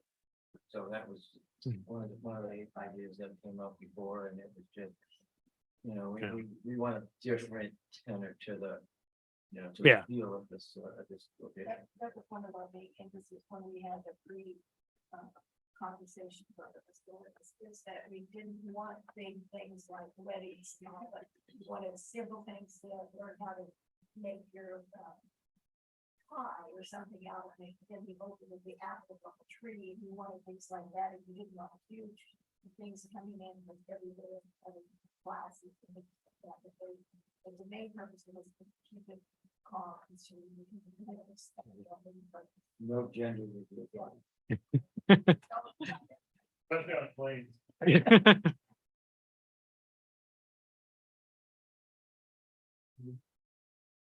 Any other questions, comments?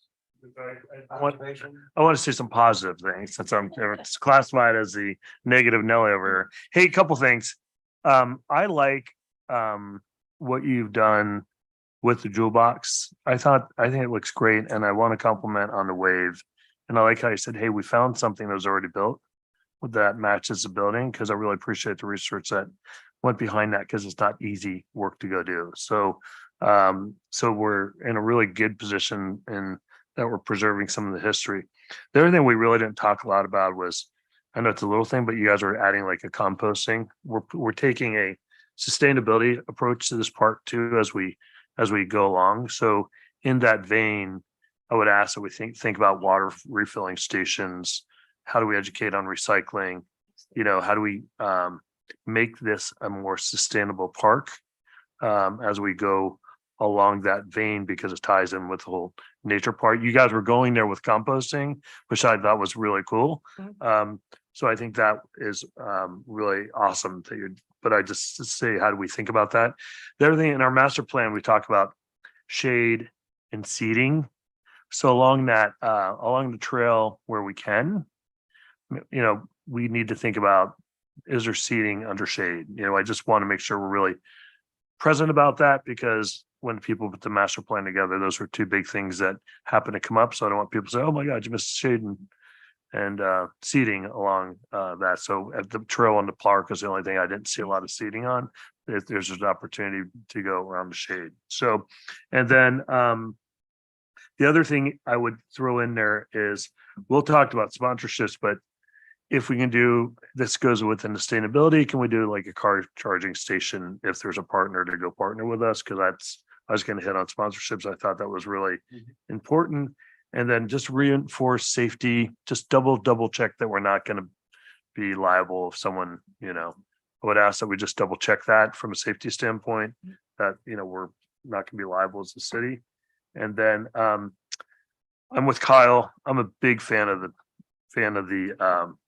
trail down to the creek. And I think that I've been sitting there thinking about, are there materials that we could use that don't have to replace as soon? So I think about it, like I looked at the wood they had, but could you use fiberglass as a planks instead of wood that we wouldn't have to replace as a city? So as we're picking materials, can we pick materials that have better lifespan?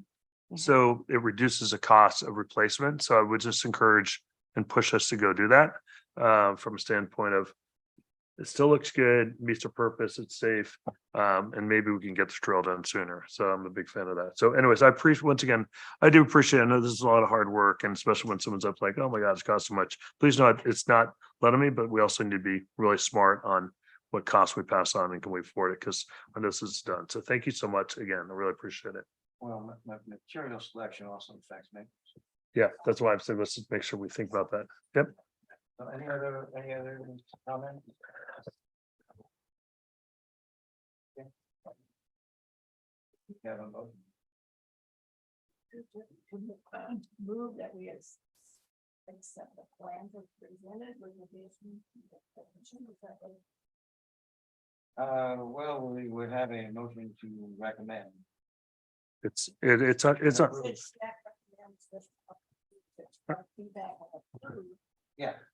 so- Yeah. Motion to approve. I will move that we, the foundation, approve the Crow Canyon Gardens master plan as presented by Place. I'll second that. And the commission. You're in the wrong meeting.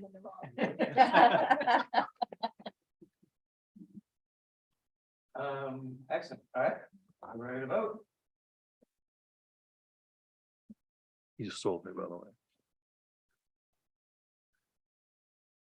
I was right, I was on the other way. Just want to let you know, I was listening to him.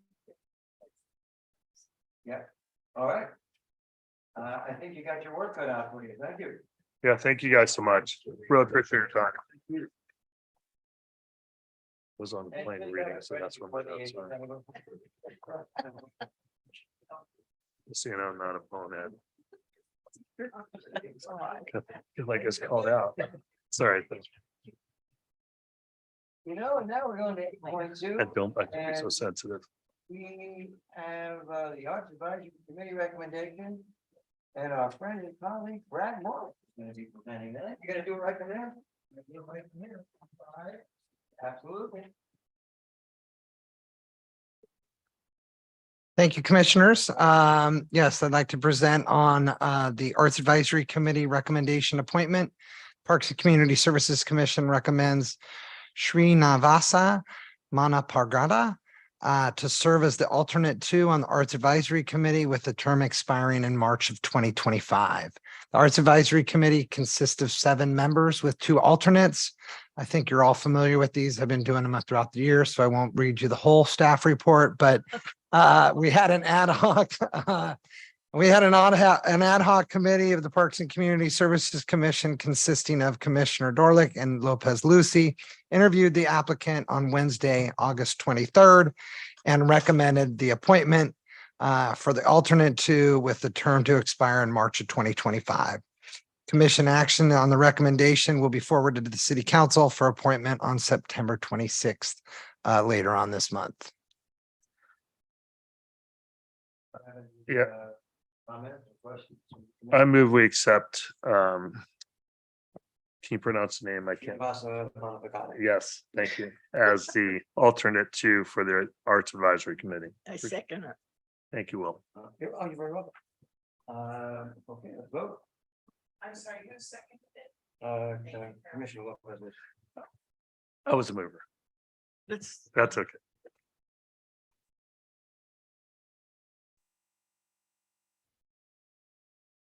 That happens in that chair. Yeah. So, there's an issue with the microphone, I think. So. No, I think my mic's on.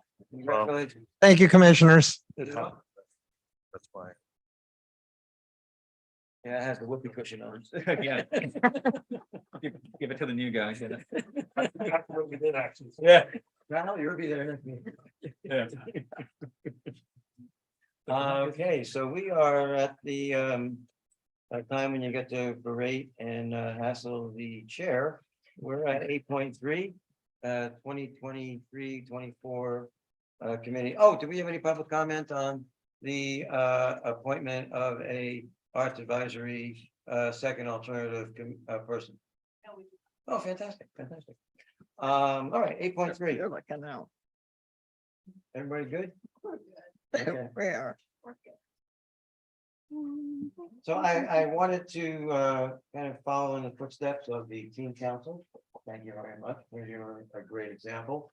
And break up the city council meetings and the planning commission meetings. So someone, doesn't have that onerous 2 meetings a month. Yeah. On there. So that's why I did that. So thank you, teen council, for a great example. Yeah. All right.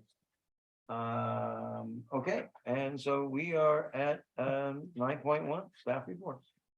Recreation, maintenance and operations report. That So would be Director Hunt. absolutely. So nobody had any other questions on liaison assignments? I just want to make sure everyone was good. I got a question. So if we don't have an alternate, how do we want to handle that? Just, I'll be your alternate. I'm You'll be only mine? one You mean committee, open so, space? yeah. okay, yeah. So I'll I help. was sure you'd never. Well, on occasion, I might be sick or, you never know. On a trip. Well, I usually plan my vacations around these, but so, okay. Yeah, yeah. All right, I got my alternate. Yeah. Well, I'm happy now. okay, all right. Well, honestly, the quarterly meetings, I didn't put alternates in because it's, once a quarter. But I didn't think about the open space advisory committee, so good point. Thank you. Okay, I have an alternate. So I got you. SB, and you? Yes. You sure you want to do that? I need to learn more about open spaces. We've done it before, so We are a we tag got a team. good team play. Okay, with your hiking shorts and boots and everything? Okay, let's try. Oh, God. All right, now we're moving on to the rec report. The rec report is very large this evening because it's 2 months worth, basically, because we didn't have that August meeting. So there's a lot of information in there on all the summer programs and the attendance, and there's just been a lot going on. But the one thing that I need to draw your attention to, if you didn't get a chance to read all the way through, is the shade structure inventory. So public services, because the commission had asked for it, went ahead and put it together. And I have to admit, even though I know, and I've been to all these parks, I had no idea that we actually had 43 shade structures in the city. I didn't either. Then it was sort of astounding to me, but it's because the commission several years ago set about saying we need shade structures. And so slowly but surely, it's a testament to government. We move slowly, but we eventually get to the end of the road. And we've got 43, and we still have all the new parks we build. We don't build a park now without including shade structures. So I think, for one thing, you should be very proud of that achievement. And if you didn't get a chance to read all the detail they included here, it also goes in and talks about the parks that we're working on in the next 5 years. So I'll just reiterate that for you. The next 5 years, staff has identified locations at park sites that will receive new or additional shade structures, such as Bellingham, Arlington, San Ramon Sports Park, Memorial Park, and Richard Fahey Village Green. In addition, Sunrise Ridge, Critter Crossroads, Rancho Park Phase 2, and Bartlett Pear Park will all have shade structures installed. So that number of 43 is going to continue to rise. So I think we had recommended a while ago that we should look at 2 a year to, and then the new ones are in addition to that. And we're clearly getting there. Yeah. So. No, that's good news. It ties And what's I'm important. going to assume that we will have a detailed report on the summer activities in a future meeting Yep, in fact, next month. next month. Okay, fantastic. Something we look forward to. Yes. Any other questions on the reports? I have a question. Yeah, Oh, I did sorry. too. Oh, Okay. please. On page 42, I guess, 918, the group picnic rental program. I was a bit confused. Is that are we behind? Can you explain that a little bit better to see? Because it says, which is 19% of the forecasted projection of 85,000. Well, if we're only at 15, are we in trouble with the? Yeah, our fiscal year goes July 1 to June 30. So this is just basically picking up the very beginning of the year. This is So- the new beginning. Okay, Yeah, that's and what I wanted. so for August, really, so we've only got, a month in there. Yeah, or 2 then that's months in. okay. I It was is our just- big picnic season, but that's probably pretty solid because we'll continue with lots of picnics throughout the year. Probably where we start to question is if we got to, let's say we get all the way till next May and we're still like below 80%, then we'll be like, oh, are we gonna really make it up in June? But that number doesn't. give Okay, any I cause didn't for take in concern. consideration, this is on the new year, so that's what. Oh, yeah, I triggered think me. in January. Yeah, absolutely. That was exactly my question. Oh, Same thing. Well, can I make a couple comments? Hey, Kathy, first of all, I want to call out 2 things. One, I think the inclusion stuff that you've added on here about how we try to serve all citizens is really good. So I think the work that Parks is doing is solid there. And I know we were still working on it, but I didn't know that we meet a lot of needs that we do. So that was super helpful.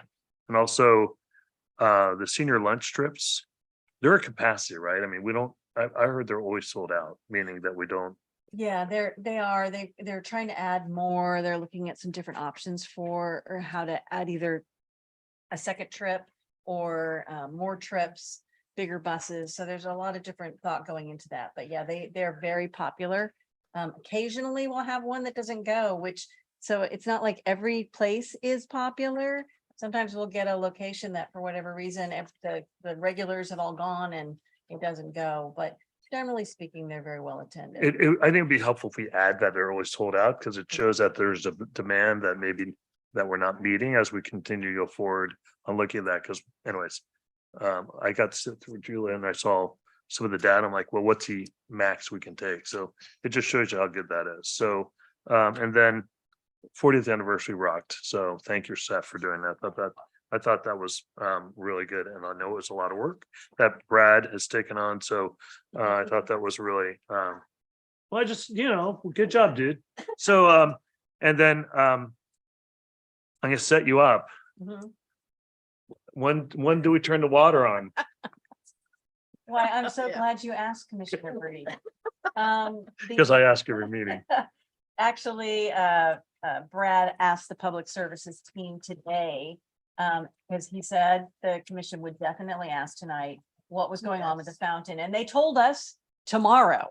I mean, that's probably about the most clear answer we could get, that tomorrow they'll be testing it, so tomorrow night, Is that both of them or just one of them? just the one on Bollinger. Bollinger, yeah. I'm I gonna live go have my behind- picture taken out there when it's finally flowing after I have all this You time. got a grand opening, a ribbon cutting? No, Oh. Well, and there's one right by my house. It's, I live on Crow Canyon and Doherty, Oh, sorry to so, hear that. yeah. But anyways, congratulations on. Nice job done. You're 2 for 2 over there. It won't look green anymore. Thank you. Bye-bye. yeah. So you can call me tomorrow night if it's not on. No, Carol and Carol and I can go take a selfie over there and we'll send it to you. Carol, hurry up, drive over. Thank you. That's like to go skinny dipping once it comes. See, I didn't You're want not to go supposed- there. I That's think why I you're not stopped. Into the water, so we would be in trouble if we did that. We'd make the news. All right, any other? I just Or want to feedback? ask, Oh, yeah. this is not a negative, but I'm just going to ask on the concerts and everything, we always you give credit to the art people, but also the Dublin San Ramon Women's Club is there every week also. And we should put that in there. So It would be kind of nice. that's a great idea. I'm so sorry. I'm making a note so that I don't forget to tell them. Thank you. Our ice cream was a hit, though. Wonderful. We couldn't do the summer concerts without the support of the community organizations. I mean, then they are one of the things that this community enjoys the most. There's a handful of things in the city that are sacred cows, and that is one. The summer concerts, I can't imagine that they would ever not happen. Because the community loves them, there's so much support, and because everybody just wants to be out there having that good time on the summer. This was an exceptional, it was either stifling hot Mm. or freezing cold. I know, we struggled a little bit with that this year. Yeah. How did by the way, how did reserve parking work out, and should you expand it if it was successful? Do you know, Brad, do you know, did Becky cover that with you, what their end numbers were? I don't have the end numbers. We ended up with a handful and it grew a little bit from show to show. I think it is something that our community is going to be interested in. I just don't think we had enough time to market it and really get the word out. So Okay. I think the plan is to do it again next year and really market it and see it, because I think those that used it really liked utilizing it. And we think the more the community knows about it, the more successful it'll be. So I think we're going to give it another year try and base some decisions off of that. But I mean, honestly, it was like a handful, and it grew from show to show, but not by leaps and bounds. Could we look at that for other events like the art and offering premium parking at a price? It definitely is something we could consider. Mm, We do have all the, I mean, we use most of the really good parking lots are in use for the festival. So it's hard to divide, but definitely something to consider. I know staff do want to try it again next summer because they really feel like everybody who used it thought this is the best thing the city has ever come up with. It's just that not everybody wanted to try it yet. And so I don't know. I think we might want to fine tune that and then expand. Okay. All right, looking for that 50 cents on top. Exactly. We got to pay $250,000 bill. All right. I didn't say it. Right, so, commission liaison reports and announcements, you know what? Why don't we start with the commission? Holly, you had a couple of these, right? Okay. Our next meeting is actually Tuesday next week. So just in terms of our last meeting, it was our very first meeting of the year. So we had our workshop. So we kind of went over the Brown Law and just like general things when joining the teen council. So we had all of our members sworn in, and it was quite a long meeting because we were working on like liaison assignments like you guys did today, but we're a little bit of a larger committee. So there was a bit of argument over those commissions, and everyone was eager to jump in on a lot of them. So it was a very productive meeting, and I will have updates for you guys at the next meeting.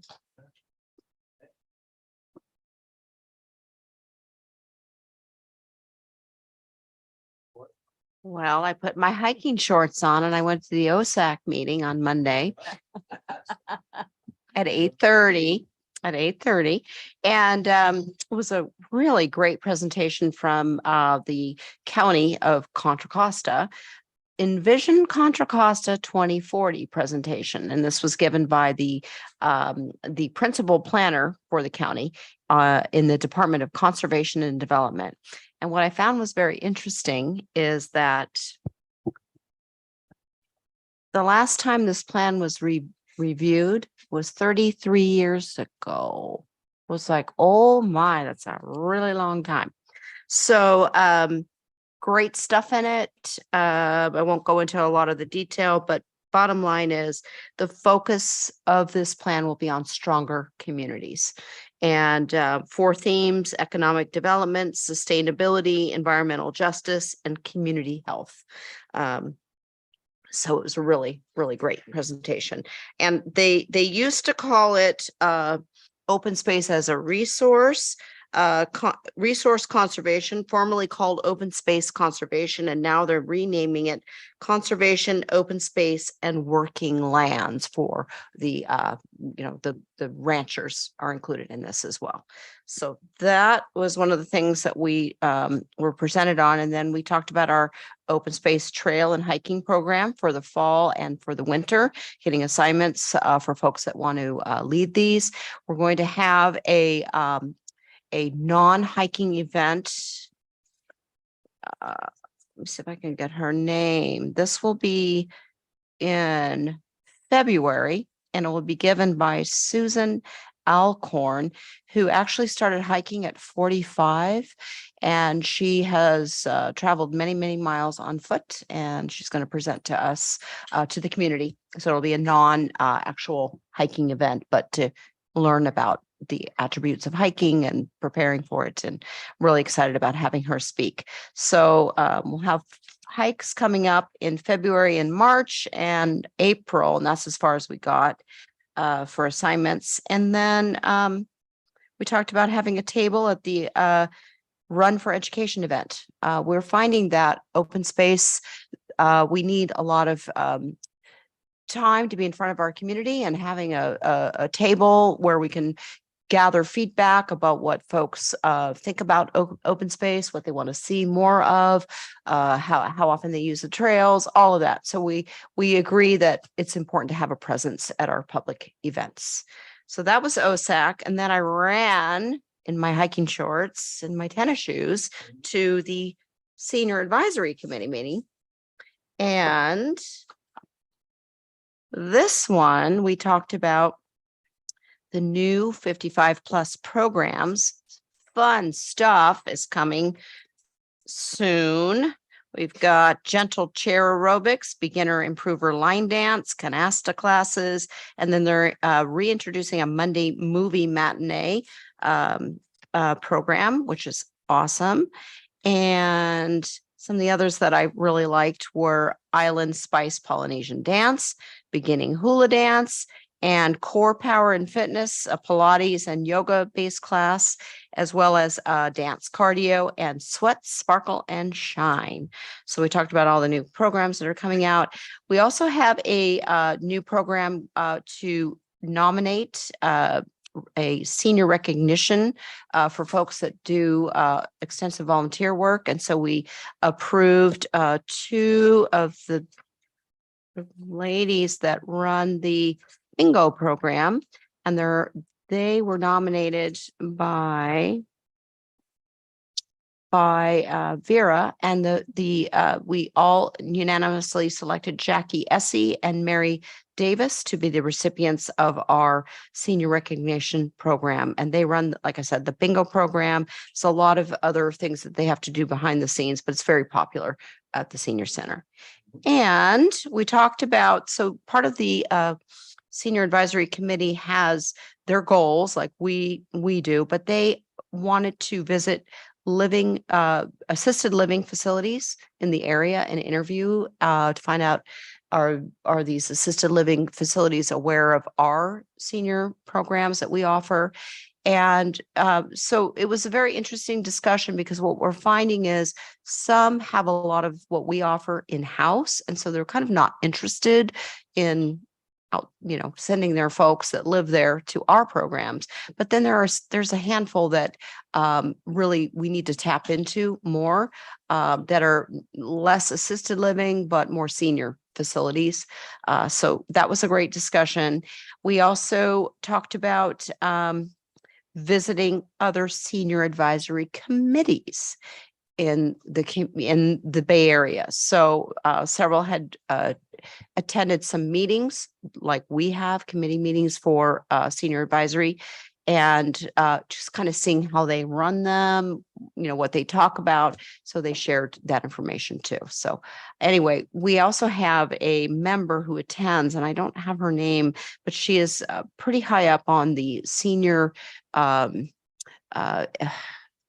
will bring this to Carol will do that because she's going to sit in on these meetings, but she was sharing that our senior advisory committee here in San Ramon is very, very active, and has been doing a lot of great implementation of ideas. So that was really nice to hear, because she attends a lot of these advisory committees in the Bay Area. So they're doing some good stuff.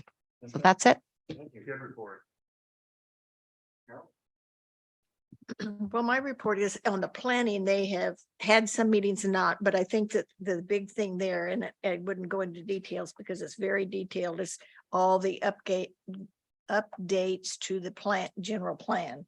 And so that they've heard from many people, and they'll be continuing. I don't know if it'll be coming to the parks or not, but it's very detailed of what is happening and what they're changing. And so I encourage you to go on to the you can go look on it, and it's several times that they've been on what do I want to say, YouTube, that explains it all, and that you can get information from that much more than I could tell you all the details, because it's very detailed. So, and the EDAC didn't meet, so that was my report. Shocking. I'm happy to report that I'm on the city email system now, so after city council's just starting to meet, so that's why, as you know, I share that with you, and I get to share it again, so that my report is on the city email. Thank you. Chair Dorlick. I would like to mention something, because we didn't have somebody assigned to city council, and I am at all the city council meetings. And I just wanted to tell you two things. One, we did recognize Heidi last night, which was lovely, and it was very nice.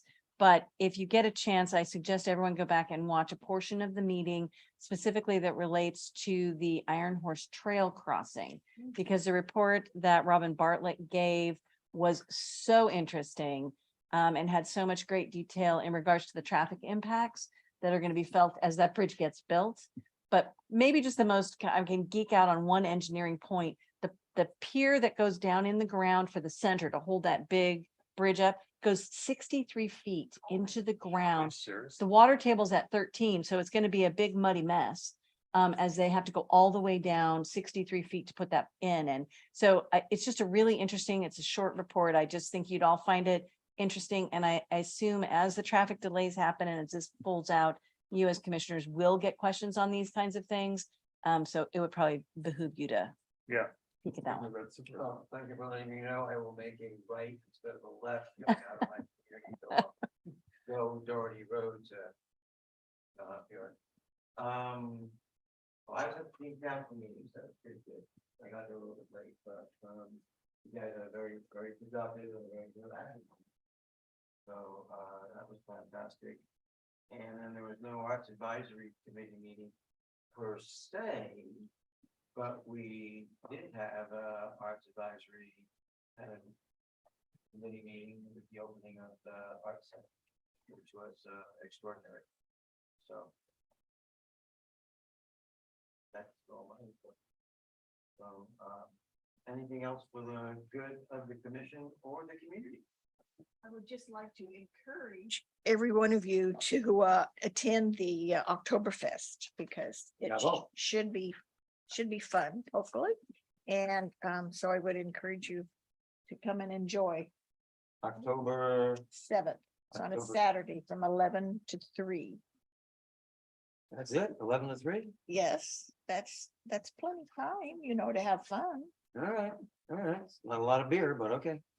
Well, you can go online on PayPal and you can get your ticket and then you can also purchase additional tastings if you so wish. Okay, we're gonna have a dachshund run again? No, we don't have enough dachshund people to have a race. Huh, I have one. You put it in, it's a sure winner. you need about 6, Okay. you know, to make a good race. Let me know next year. My wife will be on it. She wants to take her dog to picnic day at Davis and so.